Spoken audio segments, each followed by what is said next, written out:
Hey guys, iKailaKai here, and today we are talking about OP10. Now, for many people around the world, it might still be OP08, 8.5, depending on how you like to count it, but in Japan we've already been through a lot of OP09. OP10 is coming out at the end of this month, and as such, as all of the secret rares and all of the super rares have been revealed, I want to do a much too early review of the card set, as well as my predictions on how the meta might turn out.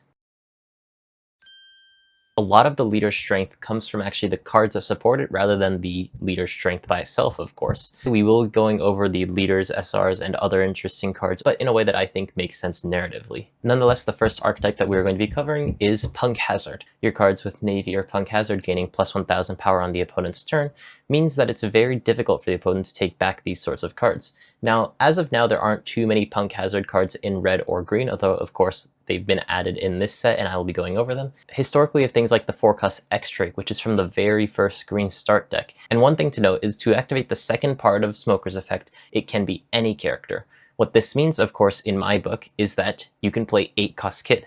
You can play 8-cost Kid on 8 and use the effect and also have one extra long floating, and play maybe in a way that was kind of akin to what the Fortress Yamato was trying to do a couple of sets back.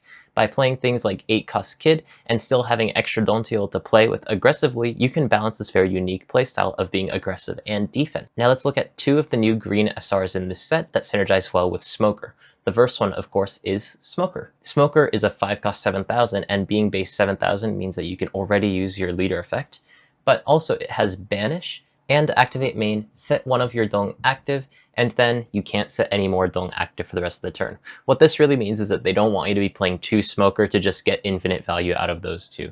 However, if you are playing the leader Smoker, then once you play Smoker, you get 3 Dong back. Not only is this card really good in Smoker, it could also be a really good card in Bonnie. Bonnie really likes to have active Dong, as of course she needs to have 1 Dong to use her leader effect.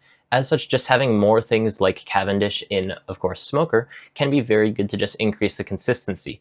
One worry that I have for the deck, of course, is that the deck already suffers from a lot of counterless cards, and this does add to that. However, it does definitely support the way that Bonnie wants to play, so it's definitely something to consider. The next green SR, which is actually one of the very few 2000 counter SRs that we get, is Tashigi. Now, Tashigi reads, when one of your green characters other than Tashigi would be removed from play, you may rest this character instead. Now, crucially, this card says removed from play, not something like KO. Generally, you don't really have timings to be able to play something like this, as it is a very proactive reactionary card, making it a bit awkward. That being said, the effect is actually extremely strong, and as such, although maybe it's a bit awkward to play for some decks that can't really afford to spend 3 Dong on a thing like this, you can, first of all, play it off of 8-cost Kid, and also because of Smoker's leader effect giving you back 2, and then if you have Smoker 3, then you can play Smoker and Tashigi on your 5 Dong turn. This means that your Smoker is unremovable as Tashigi is protecting him, and is probably the way that Smoker wants to play. I think there's a lot of interesting things that can be possible with Smoker. Of course, though his leader effect benefits you using cards such as Navy or Punk Hazard cards, the actual strong point of the effect, in my opinion, does not actually require you to have these cards. As such, there's a lot of flexibility to this deck, and I'm quite excited for it. The next leader, on the other hand, does not actually have that much flexibility and does kind of require you to play Punk Hazard. This is, of course, the red-blue Caesar Clown.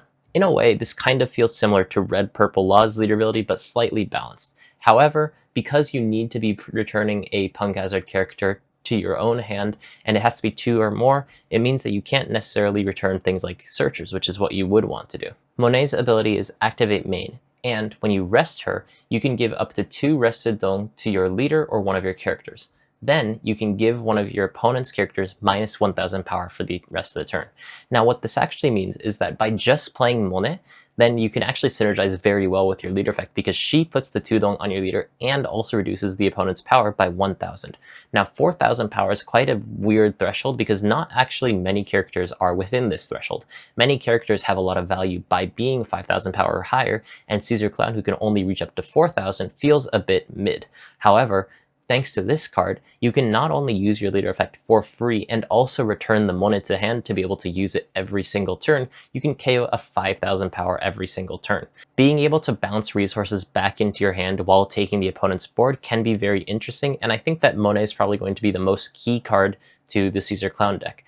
One thing that I do worry about, though, is that historically these sorts of decks that have one perfect card that synergizes very well with them tend to be balanced on whether or not they can draw the card or not. As such, though I think this card is really great for Caesar Clown, he doesn't really have that many other cards that are especially great for him. Because Punk Hazard is a new archetype, we don't have too much support with it, and then that generally means that in these sorts of situations where the leader needs to be surrounded by these powerful, in this case, Punk Hazard type characters, we don't actually have enough good cards to put into the deck. Nonetheless, Monet is still very strong, so I don't think that Caesar Clown is necessarily a bad deck. The final red SR that we're getting in OP10 is Sanji.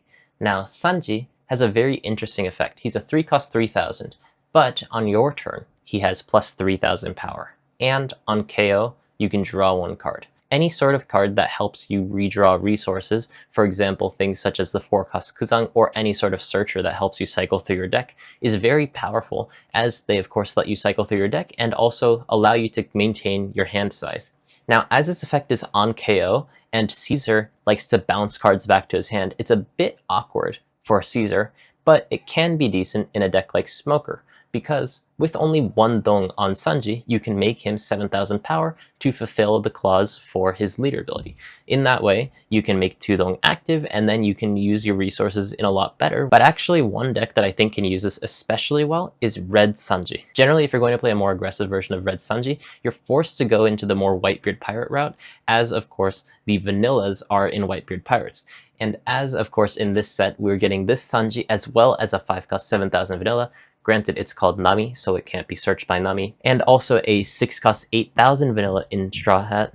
We actually have a lot of really good cards for Red Sanji. This is one of those unexpected buffs, and one of the things that I was thinking about when we first saw Sanji is that he's the sort of leader that with buffs over time will get better and better. Sugar is another new leader in this set, and is another leader like Smoker that kind of has 2 leader effects. Now, the first part of her leader effect is quite underwhelming. At the end of your turn, if you have a character with Donquixote Pirates type with a power of 6000 power or more, you can set up to one of your Dong active.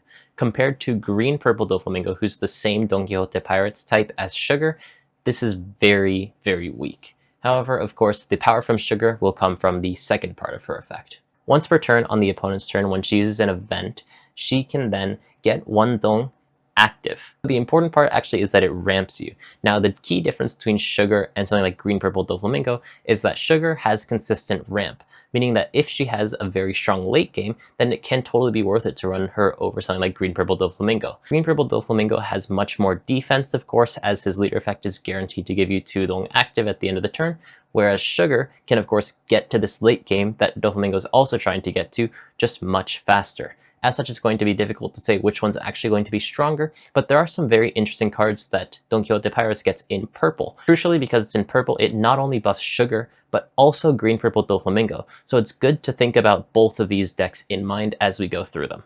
The first purple SR that we're going to be looking over is Donquixote Doflamingo.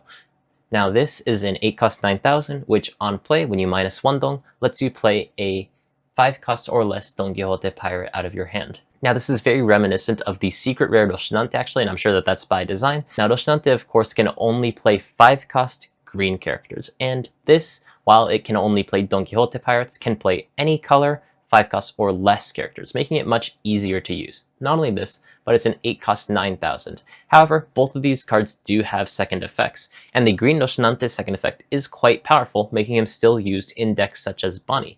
However, I'm not exactly sure how powerful Doflamingo's second effect is. Once per turn on your opponent's attack, you may rest one of your Dong to add a Dong active. Now, generally, Doflamingo isn't really a deck that wants to do massive Dong minuses, which this would tend to help. So as such, I'm currently not exactly sure if there are certain things that he really wants to be doing to be going low on his Dong, but nonetheless, if you do have more cards in your deck that reduce your Dong, then something like Doflamingo can keep your Dong healthy while of course spreading out the board. For Sugar, if she's going second, she can actually play this on turn 3. If the opponent hits her on their 3 Dong turn and their 5 Dong turn, and Sugar successfully pulls off an event on both of these turns, then she will have ramped enough Dong to be on 8 on what should be her 6 Dong turn. Now, speaking of 5-cost or less Donquixote Pirates, we have Donquixote Roshinante. On play, you can trash one event to draw 2 cards. And at the end of the turn, if you have 7 Dong or more in your field, then you gain 2 Dong active. If you were to play this card off of the 8-cost Doflamingo, then you're guaranteed to get off the second effect, meaning that it's effectively an 8 cost 9,000 to play a 5 cost 6,000 to then draw 2 cards after you trash 1, and you get 2 extra dong active at the end of the turn. There's so many things that you can do with this, and it is quite interesting, as of course in green-purple Doflamingo, this means that at the end of the turn, you get 4 dong active. If you just have 1 more dong, then it suddenly makes things like Yoe Yatsa Shinekata mo Arabene suddenly viable, as it's very possible now to be able to have 5 dong up at the end of the turn. It's very interesting to see how maybe we might be able to use these older cards that haven't quite seen play, thanks to just some simple buffs like this. Not only this, but if you decide that you can't do it, of course, as it's a 5 cost event that's generally been hard to get out of your hand, this card will help you cycle it. There's some very interesting things that are possible, and of course, that's not all for purple buffs. The 1 cost sugar, although it is worded differently, is identical to the 1 cost baby 5 in green. What this means is that for green purple Doflamingo, he can now run 8 baby 5s that can all search themselves. As both of these cards are activate main searchers that can both search each other, it makes it very annoying for these sorts of decks that just want to play defensively. If you've played against green in the past, you'll know how annoying it is when the opponent rests something like Bonnie and baby 5 at the same time and you can only take 1. In this way, not only is your aggression slowed down immensely, but the opponent's resources go crazy. This is the first time we've had 2 activate main searchers for the same archetype. This means that they can search each other, making it very likely for you to be able to rest 2 of them on the same turn. Of course, for a deck like Doflamingo, this is also really powerful because he has so much defense. People forget how much defense this deck has because it hasn't been viable in a long time. But this deck survives for such a long time, and having more things like this that are pseudo blockers that can also give you resources is nothing to laugh at. Even for Sugar, of course, that does not have access to the green baby 5, still technically has access to the green baby 5. It's just that she can't run 8 of them. The last card that I want to talk about in purple is Señora Pink. On play, you can -1 dong and you can take any purple 5 cost or less event from your trash. Now, this doesn't tend to synergize well with Doflamingo, of course, as his events are green. But the reason I bring this card up is because it does not have any sort of type restriction on the card that you can pick up. What this means is that purple Luffy or red purple Luffy or just any purple Straw Hat deck can run this to be able to pick up Gum Gum Giant from their trash. This card being recurable off of trash is honestly a bit scary. The one thing holding it back, of course, is Señora Pink does not have counter. But he does have an excellent alt art, so I'm sure that people can give him a pass for that. Next archetype that we're going to be going over is one that is quite near and dear to my heart. Now, Dressrosa is the archetype that kind of helped me get into content creation. I've written many guides in the past before I was really a big name, but one that really helped me stand out was my Rebecca guide. I haven't been able to play Rebecca in a long time because I haven't thought that she was quite powerful enough yet. However, finally, we are getting buffs to Dressrosa. Of course, it isn't just Rebecca that we're getting buffs to, but of course, Usopp. For Donquixote Doflamingo and Sugar, I generally feel like Donquixote Doflamingo is going to be stronger, but Usopp and Rebecca is a much more tricky question. Both of these leaders have very powerful merits that it's very difficult to say which one will end up being better, so we will need to just playtest it to see which one is better. Nonetheless, Usopp's leader ability is that he makes all 2 cost or higher Dressrosa characters +1 cost. Rebecca, who has generally suffered into decks such as Doflamingo due to the fact that things like Orlumbus could get easily bounced back to hand, now cannot be bounced back to hand, as of course Orlumbus is 5 cost. So in this way, perhaps Usopp could be a better counter into Doflamingo, which makes him very powerful innately. But Usopp also has a second effect. On the opponent's turn, once per turn, when one of your Dressrosa characters are KO'd or removed from the field and you have 5 cards or less in your hand, then you draw 1 card. Both decks are drawing cards, it's just that Rebecca has a bit more control over what she draws and Usopp has a bit more sticking power to the board. Another big difference is, of course, Rebecca has 5 life and Usopp has 4 life. But, of course, as Rebecca can't attack, how much this actually matters is a bit more up to the cards in it. Now, Rebecca, unfortunately, I don't think is usable in the Rebecca deck, which kind of sucks. Now, there's a lot of text on this card, but generally you draw 1 card and then you play a 7 cost and a 4 cost Dressrosa character, active and rested, respectively. Now, right now with the current card pool, there aren't too many powerful cards that you can play, especially as this card has to come out of hand. So you end up playing something like 7 cost Luffy and Orlumbus, but historically these cards don't really synergize too well together. As such, this card actually synergizes much better with the new support.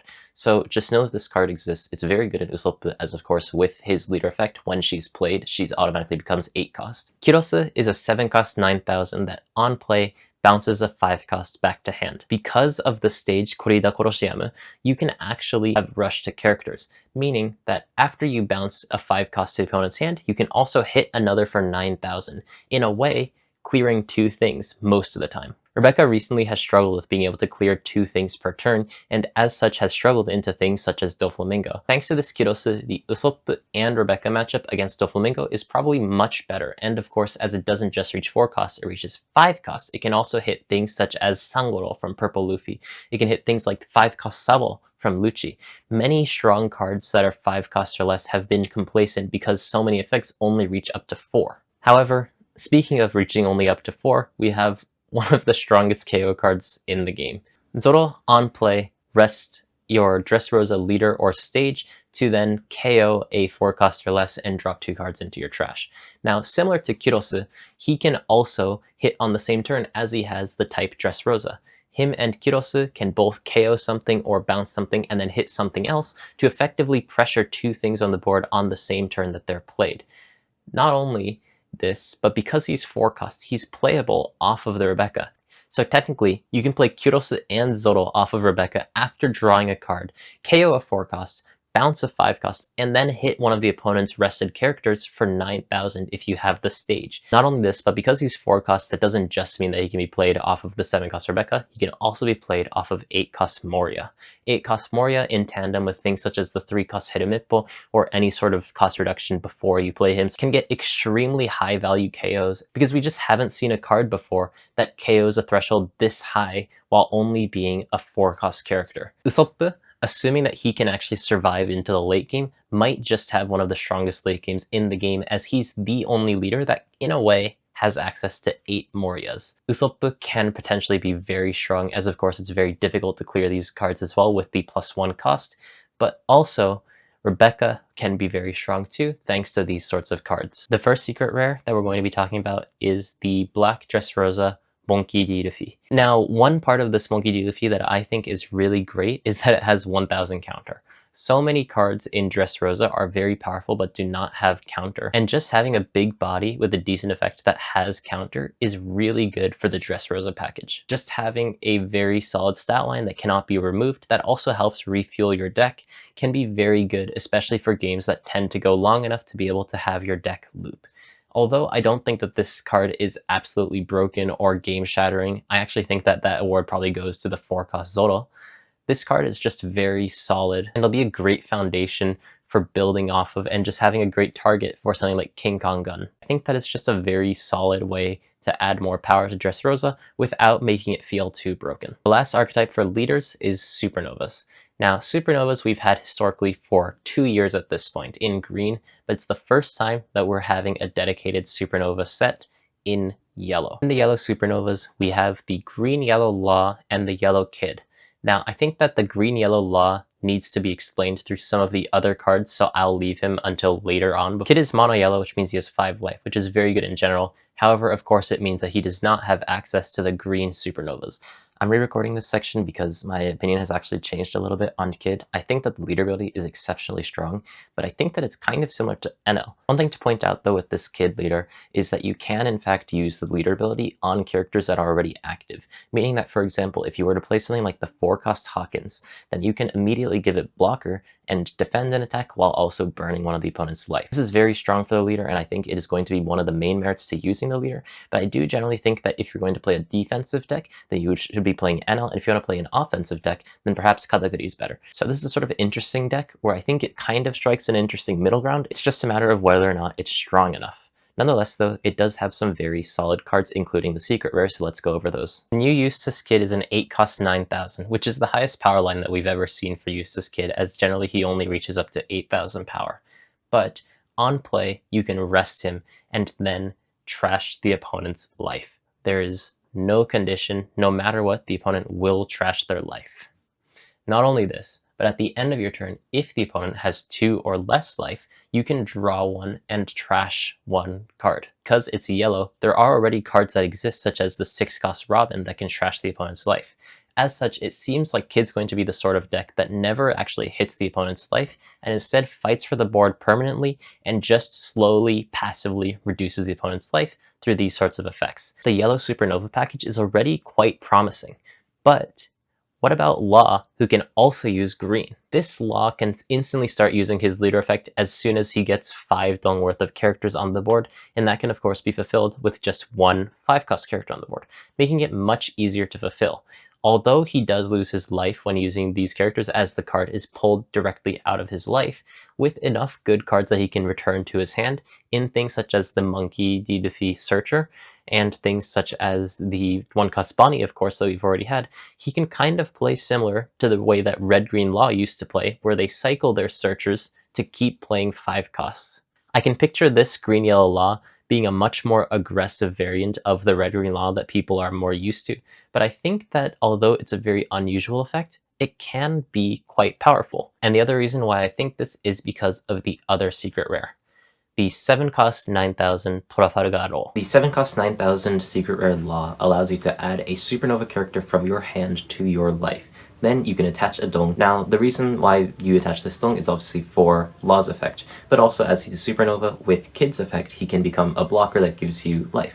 I think this card's really cool because in Kid, it's a very defensive card that gives you life and is a blocker, whereas in Law, it's an extremely aggressive card. I just think that this sort of design is very cool, and the card itself is actually very strong, of course, because you don't have to actually reduce your life as you're adding the card from your hand. It's very difficult to sort of explain how Law's supposed to work because there's so many little parts and pieces that he got in this set that I can't go over them all in this video, but if you are interested in that, I am going to be making a video on every single one of these leaders, as well as a sort of day 1 deck list. So if you guys are interested in that, make sure to subscribe, and I will try to get it out as soon as possible. However, despite not having a leader in this set, we do have more buffs for one of the most terrifying decks in the game right now, Blackbeard. I think that these cards were designed when people assumed that Blackbeard was bad as a way for Banlei to be able to push the deck a bit more. But people realized a bit later that Blackbeard is actually really strong. Kuzan cannot be removed by any effects. When you play him, he will stay until he decides to attack. Then on Activate Main, you can put him in trash to play any 5-cost or less Blackbeard Pirate that's not Kuzan on the board and draw a card. What this means is that you can effectively choose any timing to play things such as Van Olga or even the new Bajese out of your trash to just have a lot of flexibility in deck building. But just having the capability of being able to play any 5-cost or less out of your trash just opens up a world of possibilities. This means that you can include many more 1-ofs in your deck, because of course you just need it in your trash to be able to pull out at any time. The one thing holding back Teach, of course, was that he was weak into decks such as Doflamingo, as Doflamingo was able to play 2 cards on the same turn. However, we have a card in Teach that can deal with 2 things on the board. Liberation, if you have 2 or more less characters than your opponent has on the board, then you KO a character with a base cost of 6 or less and 4 or less. Now, because it's a base cost, you cannot do any sort of cost reduction to be able to KO thresholds any higher than that. But still, having a 6-cost event that can KO 2 things on the board, and more importantly, 2 4-costs in the case of Doflamingo, makes it so it's much harder for the opponent to be able to push forward and actually finish the game before you start to put down your 10-cost Teach. Make me worry for the future of the deck, as he has received not only tools against Doflamingo, but just tools in general to be able to build for any matchup that he wants. If you guys are enjoying this video, consider liking and subscribing. I'm trying to hit 10,000 by the end of this year, although maybe that's a bit ambitious, but if you guys could help me on that journey, I'd greatly appreciate it.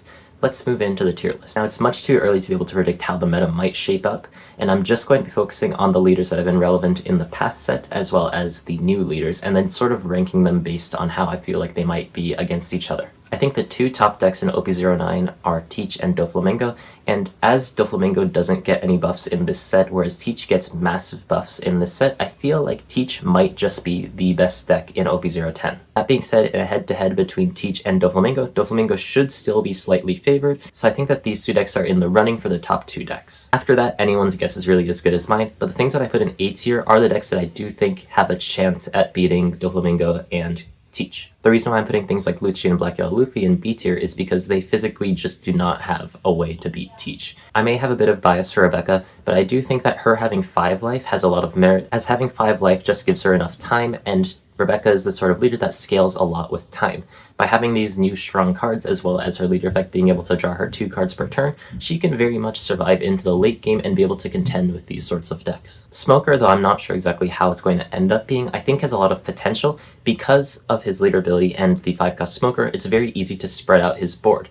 In this way, it's actually very good into something like Teach. So I believe that Smoker with this more aggressive style will have a very good matchup into Teach, and then with the more defensive style with 8-cost Skid, it'll have a very good matchup into Doflamingo. This of course hinges on the fact that Doflamingo does not run Red Rock right now, but currently I can see a world where you can make a Smoker that beats these 2 decks. Purple Luffy and Shanks are in A tier because they both are consistent, solid, and fight well against these 2 decks in OP09 as well, just not necessarily as well as Doflamingo or Teach already do, which is why they are generally 1 tier lower. Nonetheless, there aren't too many decks that really just outright beat these decks in the new set, so I think that they're going to hold some power, just with other decks coming up in power, maybe starting to push them around in the meta. I think that Law is a sort of deck where if he can get all of his pieces, he could be one of the strongest aggro decks in the game that we have currently, but if he doesn't get his pieces, then he might just be a little bit weak. So it kind of hinges on his consistency and how he can play out these sort of situations. Nonetheless, because he's a very aggressive deck that can spread out his board very fast, I think he could have a very good Teach matchup. The one issue that I see is the Doflamingo matchup, so that's why I'm not entirely sure about Law,